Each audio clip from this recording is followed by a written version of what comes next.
हाँ तो बच्चों,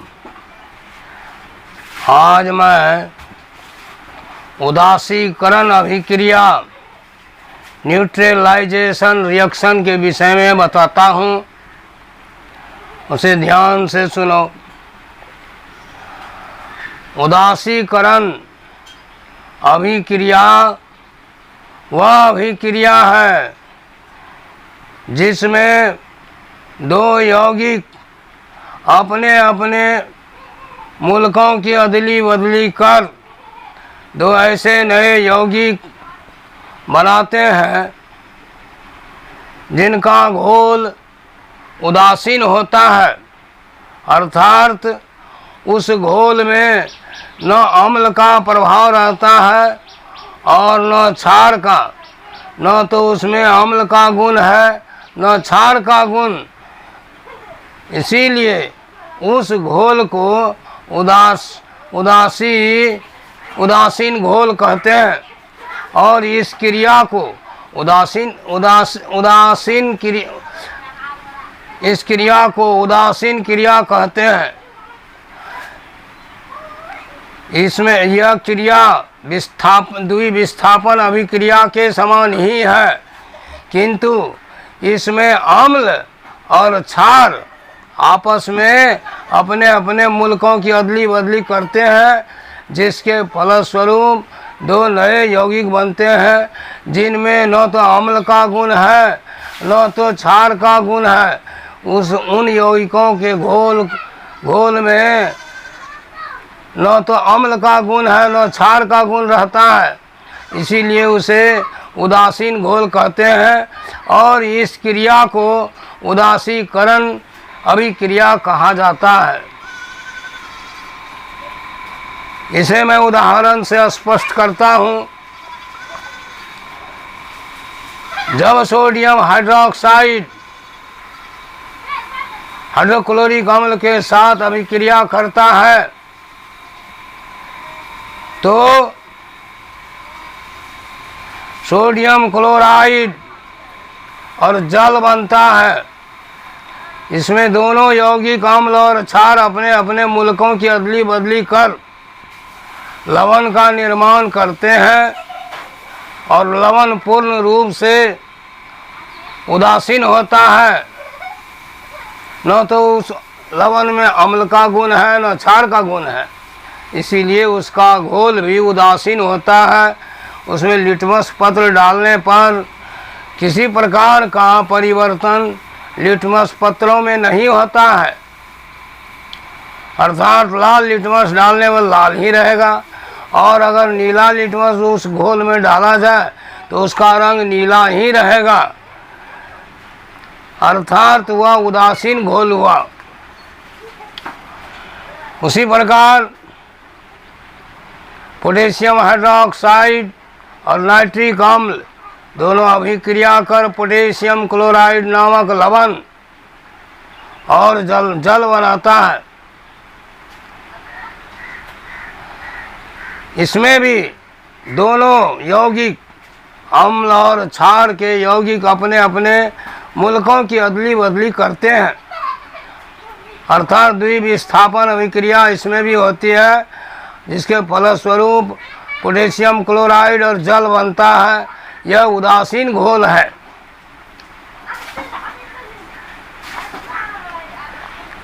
तो इसे मैं लिखकर अब समझा देता हूँ।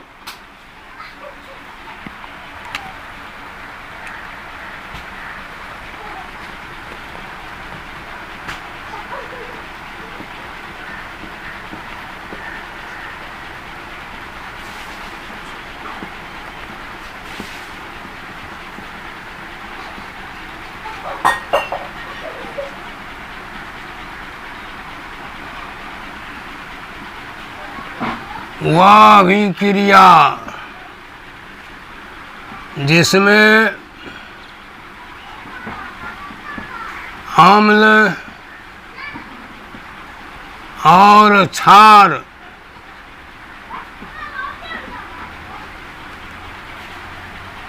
आपस में अपने अपने अपने मुल्कों की अदली बदली कर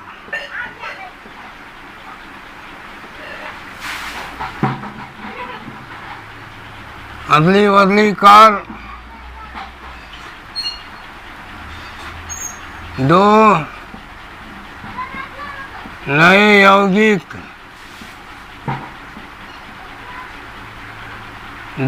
यौगिक बनाते हैं, जिसमें एक यौगिक लवण और दूसरा यौगिक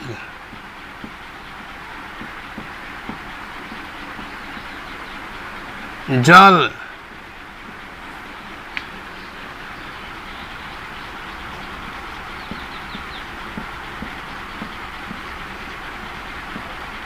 अर्थात उदासीन घोल बन जाता है।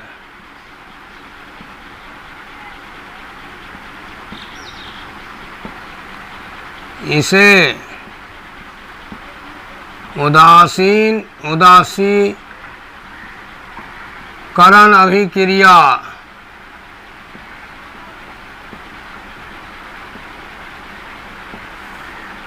कहते हैं।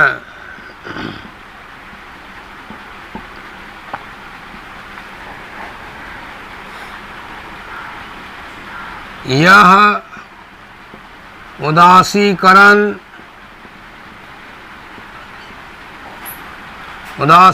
अभिक्रिया द्विविस्थापन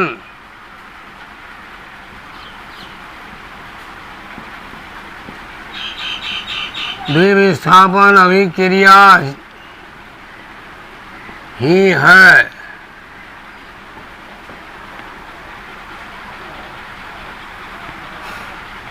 अम्ल और क्षार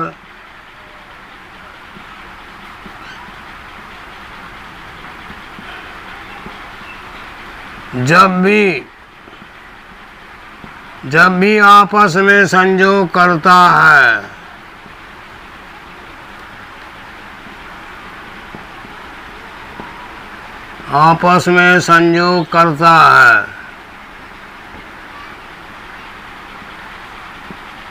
तो हर स्थिति में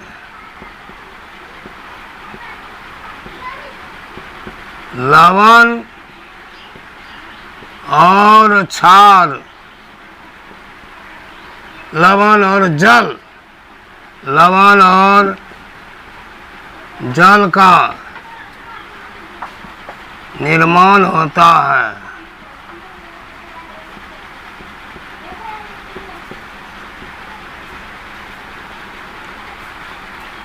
जैसे सोडियम हाइड्रोक्साइड परवल क्षार, परवल अम्ल हाइड्रोक्लोरिक से संयोग कर सोडियम क्लोराइड और जल बनाता है।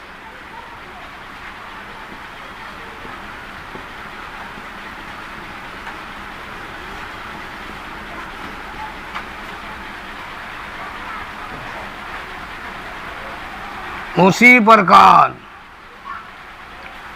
प्रकार पोटेशियम हाइड्रोक्साइड प्लस नाइट्रिक अम्ल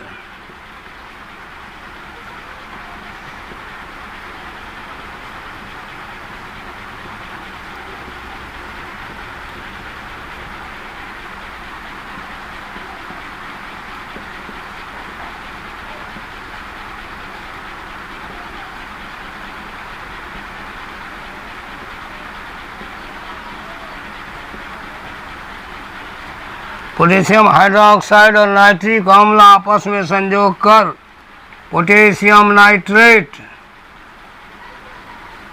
और जल बनाता है। इस प्रकार यह घोल भी उदासीन घोल होगा, जिसमें न अम्ल का गुण होगा और न क्षार का गुण होगा। अम्ल और क्षार इस प्रकार हर स्थिति में अभिक्रिया कर लवण और जल बनाते हैं।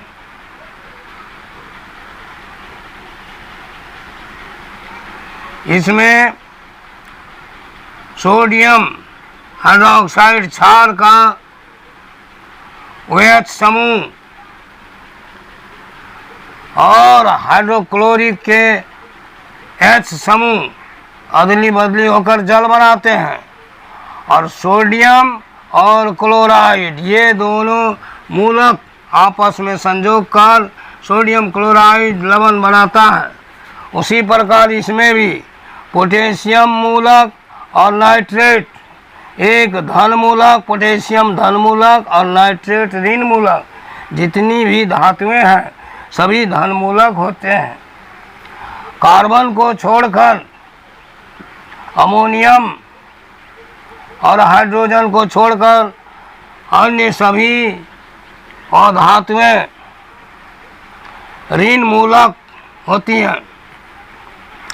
पोटेशियम और नाइट्रेट ये दोनों मूलक धन और ऋण मूलक का संयोग होता है, जिसके फलस्वरूप पोटेशियम नाइट्रेट बनता है। और हाइड्रोजन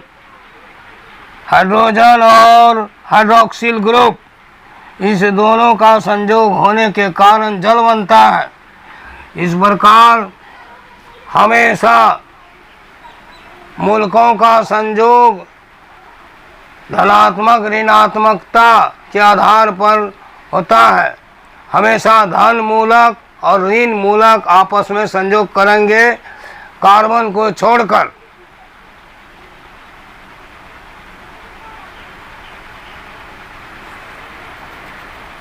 और शेष अभिक्रियाएं मैं दूसरे रोज प्रस्तुत करूंगा। यशस्वी भव।